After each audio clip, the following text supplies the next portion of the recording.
Friend, welcome back to e learning with Hina ma'am channel. आज हम जो लेके आए टॉपिक उसका नाम है सामाजिक अध्ययन। सामाजिक अध्ययन की बात करें तो आपके जूनियर शिक्षक भर्ती के लिए बहुत मोस्ट इम्पोर्टेंट है अगर जो विद्यार्थी सामाजिक अध्ययन ले रहे हैं।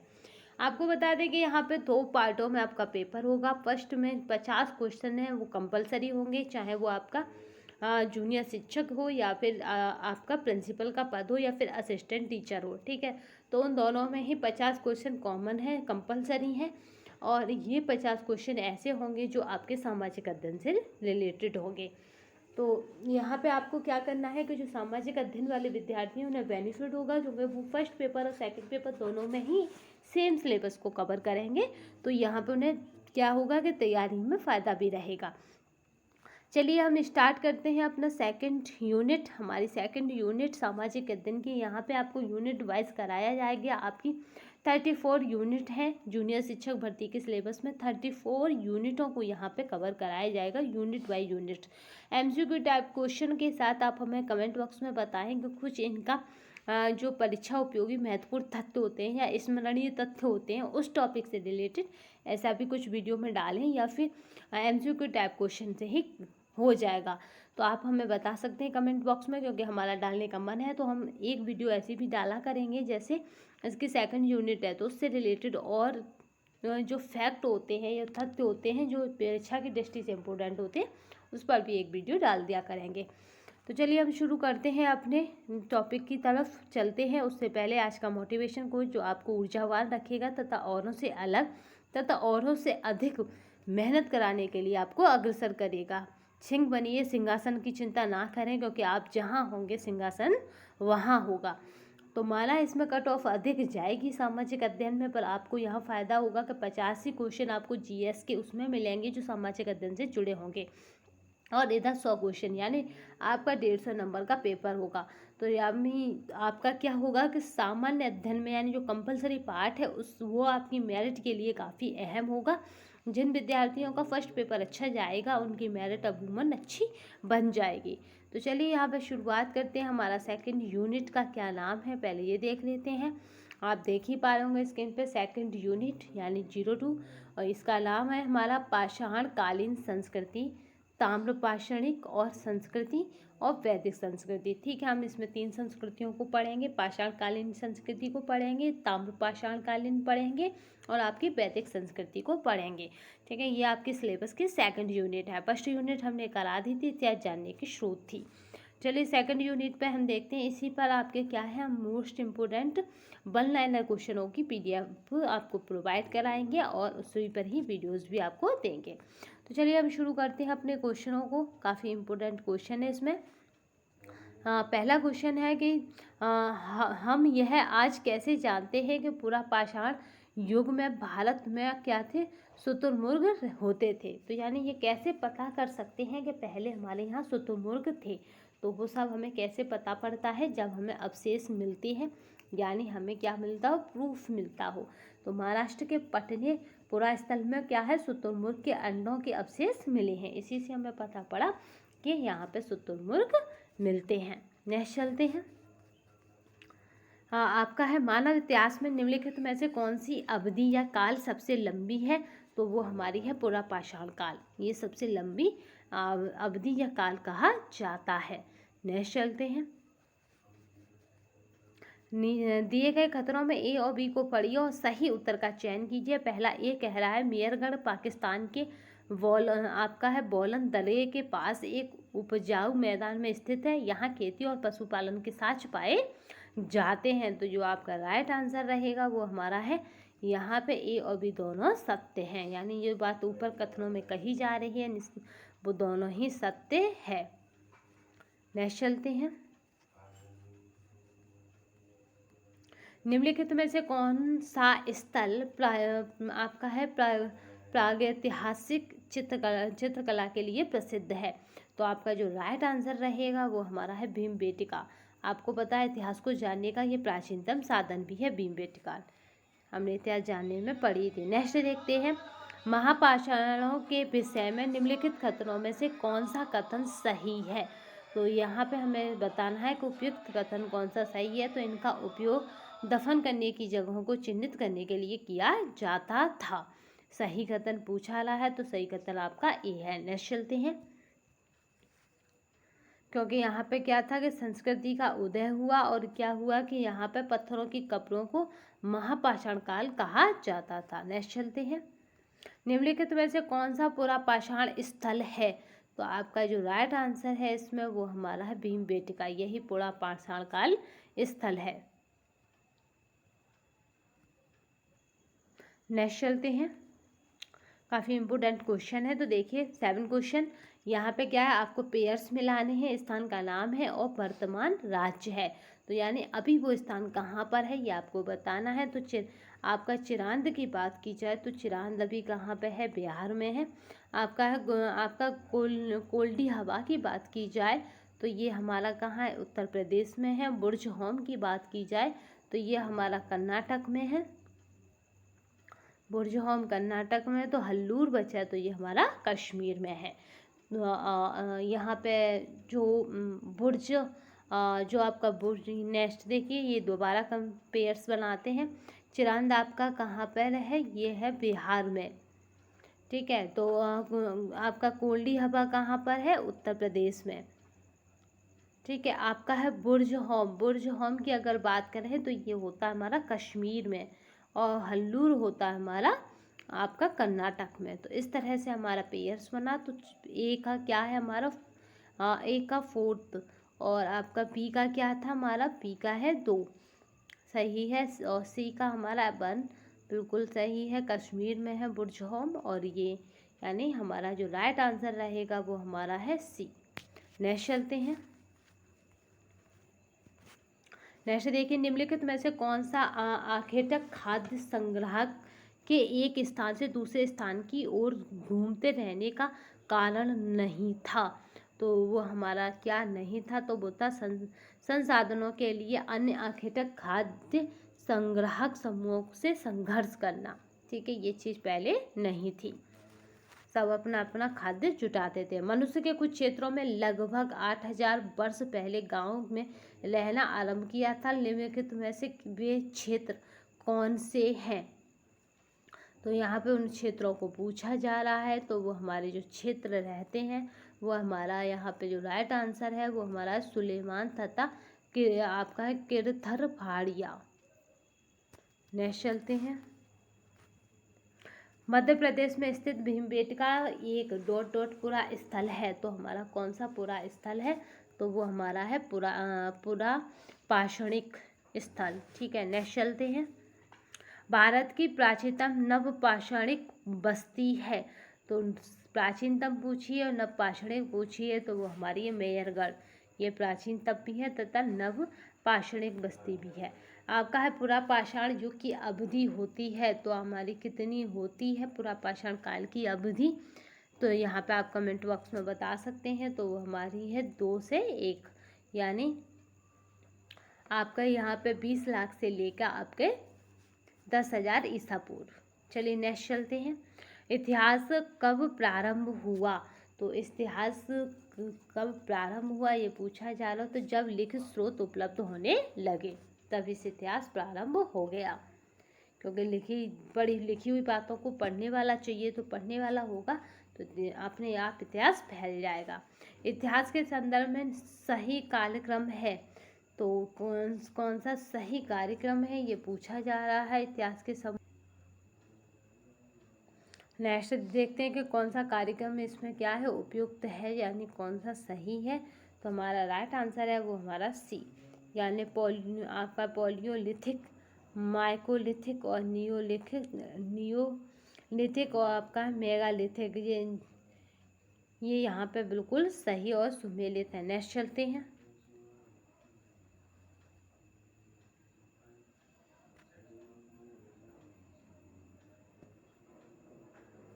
नेक्स्ट चलते हैं। नेक्स्ट देखिए, अधोलिखित में से कौन सी ताम्रपाषाणिक ग्रामीण संस्कृति प्राचीनतम है? तो यहाँ पे जितने भी ऑप्शन दिए गए हैं उनमें से आपको बताना है। तो हमारा जो राइट आंसर रहेगा वो सी है, आहार संस्कृति, ठीक है। ये काफ़ी इम्पोर्टेंट क्वेश्चन है तो आप ये ना समझिए कि ये ऐसे ही है, क्योंकि देखिए यूपी टेट की जो लेवल है वो दिन पे दिन टफ होती जा रही है। तो ये 2020 का है, तो ये कब का है? 2020 का। तो अब की जो यूपी टेट आने वाला है नवंबर या दिसंबर में, उनके लिए भी ये PDF और ये वीडियो काफ़ी इम्पोर्टेंट रहेगी, क्योंकि जूनियर शिक्षक भर्ती में जूनियर टेट के ही क्वेश्चनों के समकक्ष लेवल रहेगा। नेक्स्ट चलते हैं, हड़प्पा सभ्यता का पतन कैसे हुआ। तो आप सबको पता ही है कि क्या हुआ था। होम साइंस में भी जो भी प्रैक्टिस सेट कराए गए थे, हर प्रैक्टिस सेट ने आपको 1 या 2 क्वेश्चन, दो तो एवं यानी 2 तो मिनिमम दिए ही दिए थे हर प्रैक्टिस सेट में से क्वेश्चन आपके पेपर में। तो इसी तरह से यहाँ पे भी फिर यही फोकस करा जा रहा है कि जो कंटेंट प्रोवाइड कराया जाए वो क्या हो, फंसने वाला हो। तो आप परेशान ना हो तथा ये टेलीग्राम पे आपको PDF मिल जाया करेगी। हड़प्पा सभ्यता का पतन कैसे हुआ। तो कैसे हुआ, ऐसा लगता है कि शासकों का नियंत्रण समाप्त हो गया था। दूसरा ऑप्शन कह रहा है जंगलों का विनाश हो गया होगा। तीसरा कह रहा है कि सभ्यता के पूरे क्षेत्र में बाढ़ आ गई होगी। चौथा कह रहा है संभवतः नदियाँ सूख गई थी।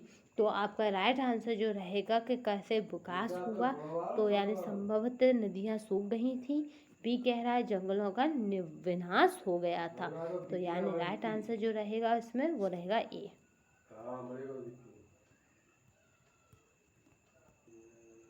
तो यहाँ पे जो राइट आंसर रहेगा वो हमारा रहेगा ए, यानी A, B और D इसके कारण थे पतन के। ठीक है, नेक्स्ट चलते हैं। निम्नलिखित का मिलान कीजिए। यहाँ पे कुछ पेयर्स दिए गए हैं, आपको क्या करना है, उनके जोड़े बनाने हैं। उन मतलब पेयर्स को आपस में सही जोड़े बनाने हैं। पेयर्स तो वो है ही हैं। तो नर्मदा घाटी क्या थी, आखेट और संग्रहण, आपका क्या था, संग्रहण था।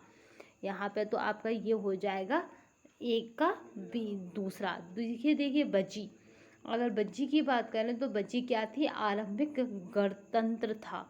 तो आरंभिक यहाँ पे आरंभिक गणतंत्र था बज्जी में। तो ये हो गया इस तरह से। गारो पहाड़ियों की अगर बात करें, पहाड़ियाँ तो ये कहाँ पे पाई जाती हैं, गारो पहाड़ियाँ। तो ये है आरंभिक कृषि थी। तो ये यहाँ पे हो गया आरंभिक कृषि। और गंगा घाटी की बात की जाए तो गंगा घाटी लगभग 2500 वर्ष पूर्व के शहर है। ठीक है, लगभग क्या है, 2500 वर्ष पूर्व के शहर है। सिंधु और उसकी सहायक नदियों की बात की जाए तो ये क्या है, प्रथम नगर है। तो इस तरह से हम आया पेयर्स बनाइए, और अगर इसको हम उसमें देखें कि कौन सा ऑप्शन सही रहेगा तो वो हमारा रहेगा बी, यानी ए का दूसरा, बी का पहला, और आपका ऑप्शन और सी का यहाँ पे हो जाएगा आपका 5वां, यानी गारो जनजाति प्रारंभिक कृषि। तो आपका राइट आंसर जो रहेगा बी रहेगा। चलिए नेक्स्ट देखते हैं। भारत के निम्नलिखित राज्यों में से किस एक राज्य में हड़प्पा की नगर सबसे बड़ी संख्या में मिली है। तो ये बहुत मोस्ट इम्पोर्टेंट है। तो किसके नगर हमें सबसे बड़ी संख्या में मिले हैं, तो वो हमारा है राइट आंसर जो है वो गुजरात। यहाँ पे हमें सबसे बड़ी संख्या में मिली है। ठीक है, लोथल हुआ, कोटदा हुआ और धौलावीरा हुआ प्रमुख पतन शहर की श्रेणी में आते हैं। ठीक है, पतन शहर है। नेक्स्ट चलते हैं। आपका है बक्राकार ईंट सिंधु सभ्यता में कहाँ से मिली हैं, ये हर बार पूछा जाता है। तो कहाँ से मिली है, सजावटी ईंट, इन्हें ऐसे याद रखिए, चहूदड़ों से। नेक्स्ट चलते हैं। कालीबंगा किस राज्य में है। तो आपका राइट आंसर जो है वो हमारा इम्पोर्टेंट क्वेश्चन है ये, तो राजस्थान में है कालीबंगा। कालीबंगा की बात करें तो ये हड़प्पा कालीन स्थान है। कालीबंगा का शाब्दिक अर्थ होता है काले रंग की चूड़ियाँ। ठीक है, यह स्थल राजस्थान के गंगानगर और आपका हनुमानगढ़ जिले में क्या है, गंगा नदी के किनारे स्थित है कालीबंगा। नेक्स्ट देखते हैं। निम्नलिखित में से कौन सा हड़प्पा का स्थल नहीं है। तो आपका जो इसमें राइट आंसर रहेगा वो हमारा है यहाँ पे डी, चिरांद।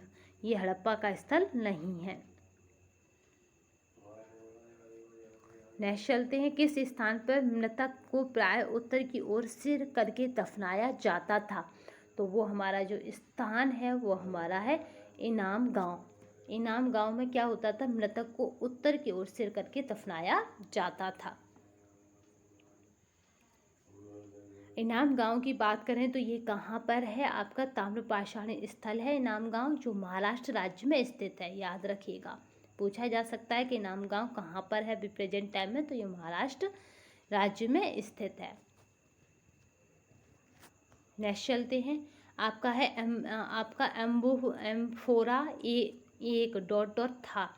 तो आपका एम्फोरा क्या है, तो यहाँ पे जो राइट आंसर है वो है लंबा एवं दोनों तरफ हत्थे लगा जार था, जो हमें खुदाई के टाइम पर मिला है।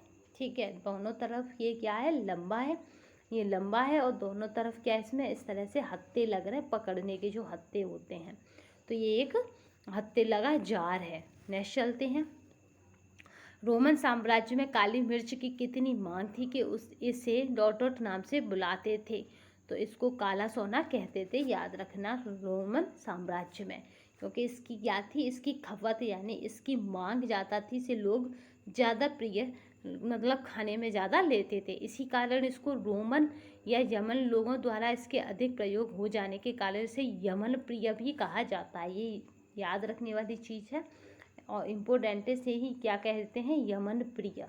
ठीक है, क्योंकि यमन के लोग इसे खाना बहुत पसंद करते थे, इसलिए यमन प्रिय भी इसे कहा जाता है। नेक्स्ट चलते हैं, लोथल डॉट डॉट था। तो आपका लोथल क्या है ये आपको बताना है। तो यहाँ पे राइट आंसर जो रहेगा वो हमारा है लोथल क्या है, हड़प्पा सभ्यता का बंदरगाह एवं व्यापारिक केंद्र है। नेक्स्ट चलते हैं, निम्न में से किसने सिंधु घाटी शहर के 2 स्थान पर 3 हिस्से थे, तो हमारा जो राइट आंसर है वो हमारा है आपका धोलावीरा।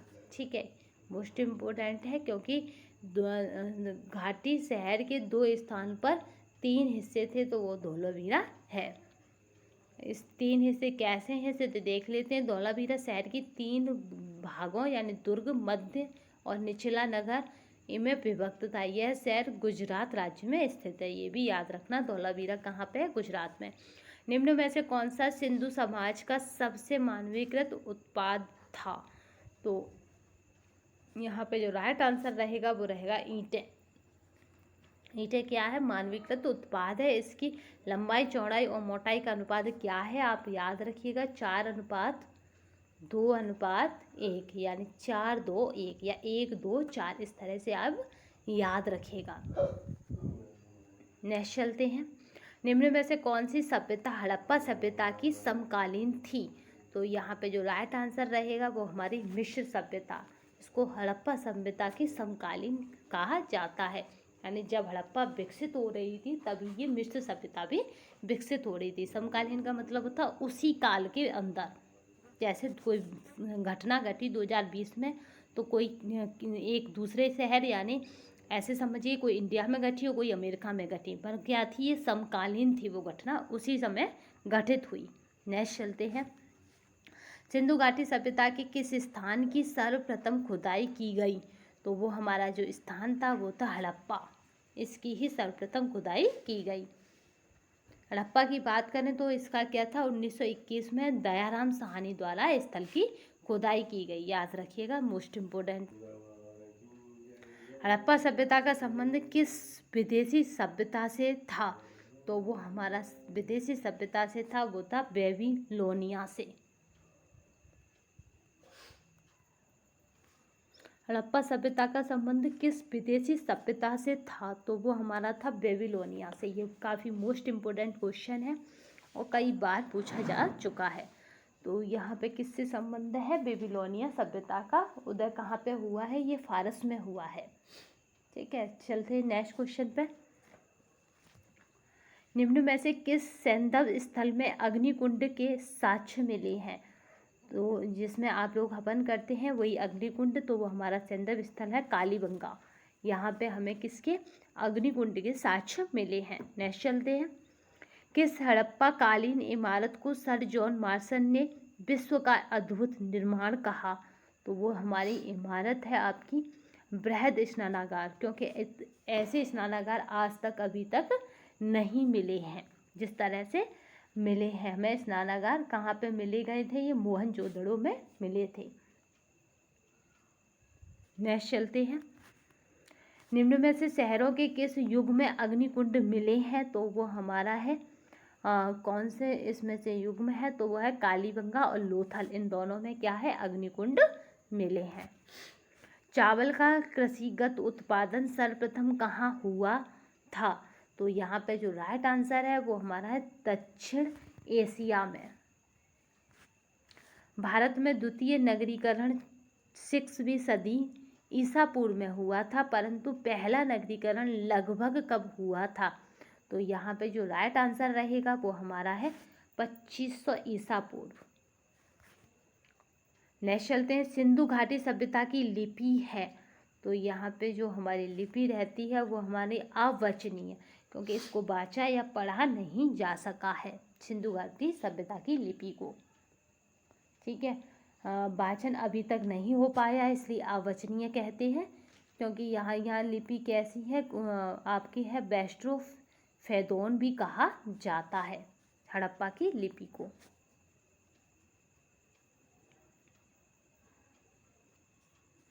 नेक्स्ट चलते हैं। हड़प्पा के लोग प्राय करना नहीं जानते थे, तो क्या नहीं जानते थे? तो वो हमारा है लोहे का। ठीक है, हड़प्पा के लोग जो थे लोहे का प्रयोग करना नहीं जानते थे। नेक्स्ट चलते हैं। हड़प्पा काल में मुख्यतः क्या था? धातु कांस्य थी, और कांस्य का निर्माण कैसे होता था? टीन तथा तांबे के द्वारा मिलाकर होता था, इसीलिए इसे कांस्य युगीन सभ्यता भी कहा जाता है। उस युग में लोहे का प्रयोग नहीं जानते थे। नेक्स्ट देखते हैं। लगभग आपका 3900 वर्ष पूर्व प्रारंभिक नगर हड़प्पा और मोहनजोदड़ो कई कारणों से समाप्ति की कगार पर आने लगे। निम्नलिखित में से कौन सा उन कारणों में से एक कारण नहीं है? तो यहाँ पे सारे होंगे मगर एक कारण नहीं होगा, ये पूछा जा रहा है। तो यहाँ पे वो है नगरों के बीच आपसी प्रतिद्वंदता और लड़ाई, ये कारण नहीं था उनकी समाप्ति का। ठीक है, कारण क्या क्या थे? कि बाढ़ का आना, आक्रमण, नदियों के मार्ग परिवर्तन में सूखा होना, जलवायु परिवर्तन, ठीक है, चारागाह और घास के मैदानों का अधिक हो जाना, इस तरह के ये कारण थे। नेक्स्ट चलते हैं। ऋग्वेद मूल रूप से निम्नलिखित में से किस भाषा में रची गई थी? तो आपके जो राइट आंसर है वो हमारा है संस्कृत।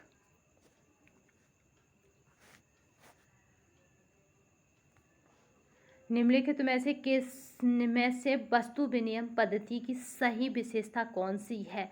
तो वो हमारी सही विशेषता है यह धन का उपयोग किए बिना वस्तुओं की अदला बदली का व्यापार है। नेक्स्ट चलते हैं।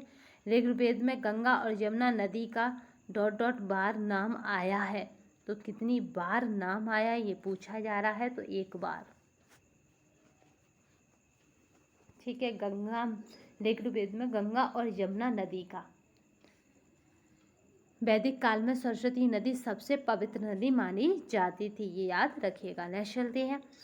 आपका है पूर्व, यदु और भरत वेदों में उल्लेख ... की तरह है, तो कैसे हैं? तो ये यहाँ पर राइट आंसर है जन। भरत लोगों का एक समूह था जिसका उल्लेख ऋग्वेद में मिलता है, वे ... में रहते थे, तो यहाँ पे जो राइट आंसर है वो हमारा है आपका उत्तर पश्चिम भारत। ऋग्वेद काल में कौन से 3 देवता विशेषकर प्रमुख थे? तो आपका जो राइट आंसर है वो हमारा है अग्नि, इंद्र और सोम। ठीक है, ये प्रमुख विशेष थे। ऋग्वेद की बात करें तो तीनों ही देवता प्रमुख थे। यहाँ पे इंद्र सबसे प्रमुख देवता था। ऋग्वेद में क्या था? 250 बार इंद्र का उल्लेख किया गया है, 200 बार अग्नि का तथा 114 बार सोम का उल्लेख किया गया है। ऋग्वेद का 9वां मंडल सोम देवता को ही समर्पित है, तो इसलिए ये तीनों ही इम्पोर्टेंट थे। निम्न में से कौन सा कथन असत्य है? तो यहाँ पे हमारा राइट आंसर है वैदिक युगीन समाज में संस्कारों का ह्रास हो गया था, ये कथन असत्य है, क्योंकि यहाँ तो संस्कार और उत्पन्न हुए थे। वासुदेव कुटुंबकम की भावना वैदिक संस्कृति की देन है। रामायण महाभारत की अपेक्षा लघु ग्रंथ हैं। ये भी क्या है, उसी का है। भारतीय समाज में बड़े बुजुर्गों का परिवार का मुखिया माना जाता था। ये भी हमारा उसी टाइम का है। नेक्स्ट चलते हैं। बड़ों में जातियां क्यों उत्पन्न हुई जो भारतीय समाज को संगठित करने का आधार बन गई? तो यहाँ पे जो राइट आंसर है वो हमारा है, लोगों की सामाजिक व आर्थिक आवश्यकताओं में नियमित विस्तार के कारण नए कौशलों से संपन्न लोगों की जरूरत थी, इसलिए यहाँ पे ये व्यवस्था बन गई। नेक्स्ट चलते हैं। निम्न में से किस समूह की भाषा को भारत में सबसे अधिक लोग बोलते हैं? तो वो भाषा है भारतीय आर्य। इसको सबसे अधिक लोग बोलते हैं।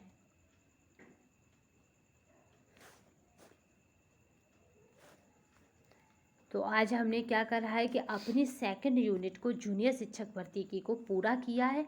सामाजिक अध्ययन की जितनी भी यानी 34 यूनिटों को हम कवर कराएंगे। Unit by unit MCQ type क्वेश्चनों के माध्यम से कवर कराएंगे। प्लस हम महत्वपूर्ण फैक्ट तथ्यों के माध्यम से भी एक वीडियो डाला करेंगे जो यूनिटों को पूरी तरह से कवर करके चलेगी, जिससे कि परीक्षा आए तो उस टाइम पे हमारा पूरा सिलेबस कंप्लीट हो जाए। हम कुछ ही दिनों में प्रैक्टिस सेट भी लगाना चालू कर देंगे। तो आई होप आज की वीडियो आपको पसंद आई होगी। अगर पसंद आई हो तो शेयर, लाइक एंड सब्सक्राइब करना ना भूलिएगा तथा कमेंट बॉक्स में बताइए कि प्रैक्टिस सेट अभी से चालू करें या फिर थोड़ा और दिनों के बाद चालू करें, क्योंकि रोज़ एक प्रैक्टिस सेट लगाएं या फिर वीक में 2 प्रैक्टिस सेट अभी लगाना स्टार्ट करते हैं, क्योंकि आप सबको पता है कि हमारी डेट क्या है, 17 अक्टूबर। ठीक है, तो मेन फोकस वही है जूनियर शिक्षक भर्ती का, क्योंकि आपका GIC है उसमें पोस्टें कम हैं। तो GIC में फिर वही TGT BGT जैसा हाल होगा बच्चों का, क्योंकि जहाँ पोस्ट कम है वहाँ संख्या उतनी ही है जितनी फॉर्म पढ़ते ही पढ़ते हैं। तो GIC का इसलिए यहाँ पे GIC का भी फोकस है, क्योंकि इंटर लेवल तक का वहाँ पे भी आना है। तो GS यहाँ पे हो रहा है आपका प्रैक्टिस सेट में रीजनिंग, और आपका प्राइमरी लेवल का या फिर जूनियर लेवल तक का मैथ भी हो जाएगा, यानी 10th क्लास तक का मैथ हो जाएगा प्रैक्टिस सेट में डेली। तो वही आपका फर्स्ट पेपर में GIC में आना, क्योंकि अगर फर्स्ट में पास हो गए तो आप मेन से यानी अपने सब्जेक्ट के लिए जा पाएंगे। तो आई होप आपको ये वीडियो पसंद आई होगी। अगर पसंद आई है तो बस क्या करें कि कमेंट बॉक्स में ज़रूर बताएं। अभी तक के लिए बस इतना ही। धन्यवाद। जय हिंद, जय भारत।